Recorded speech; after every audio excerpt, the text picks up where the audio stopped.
మిగతా వాళ్ళకి కూడా ఒక హెచ్చరిక పంపించినట్టు అవుతుంది అని అంటున్నారు.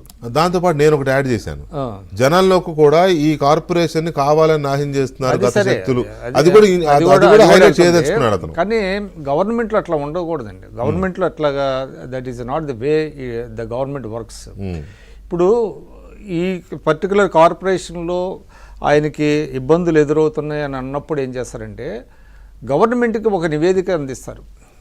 గవర్నమెంట్కి ఒక నివేదిక పంపించడానికి ఆయనకి అది ఉన్నది. అది అంటే మీరు ఫ్రీడమ్ అన్నారు. ఫ్రీడమ్ అనేది ఎట్లా ఉంటుందంటే, ఫ్రీడమ్ అంటే ఇట్ డజంట్ మీన్ అన్రూలీగా ఉండేది ఫ్రీడమ్ కాదు. అది అంటే మితిమీరిన స్వేచ్ఛ అంటారు కదా, కాంగ్రెస్ పార్టీలు ఎవరు పడితే వాళ్ళు అట్లా.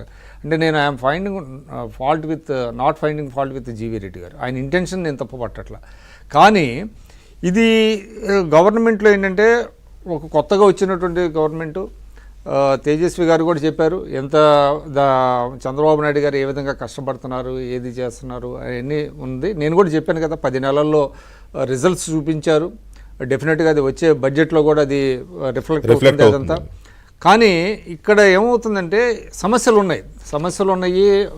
ఆయన very hard nut to crack అనుకోండి, ఆయన ఐఏఎస్ పర్టికులర్ ఐఏఎస్. కానీ దీనికి ఏంటంటే దీని మీద ఒక నివేదిక అందించి కన్సర్న్ అథారిటీస్కి పంపించి అక్కడి నుంచి అసలు ఎటువంటిది లేకపోతే అప్పుడు ఏదన్నా ఒక లాస్ట్ రిసార్ట్గా ఆయన పెట్టుంటే బాగుండేదేమో. కానీ దీనివల్ల ఏం పర్పస్ సర్వ్ అవుతుంది అనేది కూడా మనం ఒకటి క్వశ్చన్ చేసుకోవాలండి. ఖచ్చితంగా ఏమవుతుంది, రేపొద్దున సీఎం గారి మీద ప్రెషర్ పడుతుంది. ఇది ఆయన ఇప్పుడు ప్రతిదీ సీఎం గారు ఆయనకి వెళ్తుంది. ఇది ప్రతిదీ కూడా ఇక్కడ ఏంటంటే ఇప్పుడు కన్సర్న్ మినిస్టర్ చూసుకోవాలి తప్ప ప్రతిదీ సీఎం గారు చూసుకోలేరు కదా. ఎన్ని పనులని ఆయన చూస్తారు. అందుకనే మీకు ఏమవుతుంది, వికేంద్రీకరణ ఉద్దేశం కూడా అదేనేమో. ఏది అదేనేమో, సీఎం గారి దృష్టికి వెళ్ళాలనేమో. సీఎం గారి దృష్టికి వెళ్ళడానికి ఆయన ఒక నివేదిక పంపించచ్చండి. అంటే నివేదికలు మనకు తెలియదు ఏముంది, ఈ మెట్ల హైరార్కీలో ఫైల్ కదిలి వెళ్ళేసరి పుణ్యకాలం. ఇప్పటికే తన బాధ ఏంటి, 9 నెలలు అయింది, ఒక కనెక్షన్ పెరగలేదు. అందరూ తీసుకున్నారు అనుకోండి, అందరూ తీసుకోరు. ఇప్పుడు ప్రతి వాళ్ళు కూడా పొద్దున ఈయన జీవీ రెడ్డి గారు చూపించిన తోవలోనే చాలా మంది వెళ్తే అంటే అట్లా తీసుకునేవాడికి ఉన్న శాంక్చురీ ఏంటి, వాడికి ఉన్న క్యాలిబర్ ఏంటి అని కూడా చూస్తారుగా. ఇప్పుడు హూ నోస్ అండి. ఇప్పుడు తేజస్వి గారు ఉన్నారు, వారి దీంట్లో కూడా డిపార్ట్మెంట్లో కూడా చాలా ఆవిడంటే రైట్ రాయల్ ఎప్పుడంటే అప్పుడు వెళ్ళిపోతండి చంద్రబాబు నాయుడు గారు. అట్లాగా అది ఉండొచ్చు, హూ నోస్ అంటున్నాను నేను అనేది. అట్లాగా ఈ పాత్ ఎంచుకోవటం ఎంతవరకు కరెక్టు అనేది కూడా అది మనం ఆలోచించాల్సిన అవసరం ఉంది. అది అందువల్ల జీవీ రెడ్డి గారి ఇంటెన్షన్ మంచిదే అయినప్పటికీ ఆయనలో కొంత ఏదో మంచి చేయాలి, దీన్ని ఒక చక్కదిద్దాలి, దీని పర్పస్ సర్వ్ అవ్వాలి అనే దాంతో ఆయన పెట్టాడు.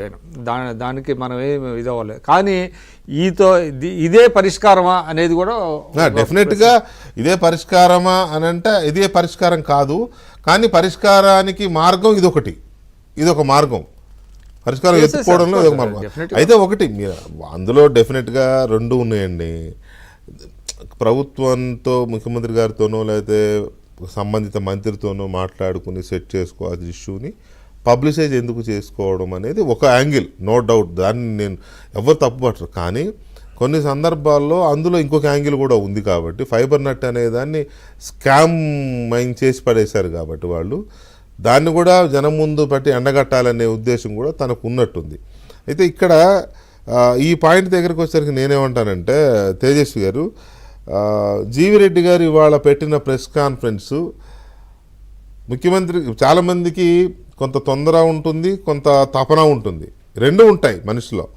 సరే, ఆవేశము అవి కాకుండా అతని ఆరాటము, జరిగిన తప్పిదాలని గుడ్ మేనర్లో చంద్రబాబు నాయుడు 2 సార్లు తీసుకున్నారు.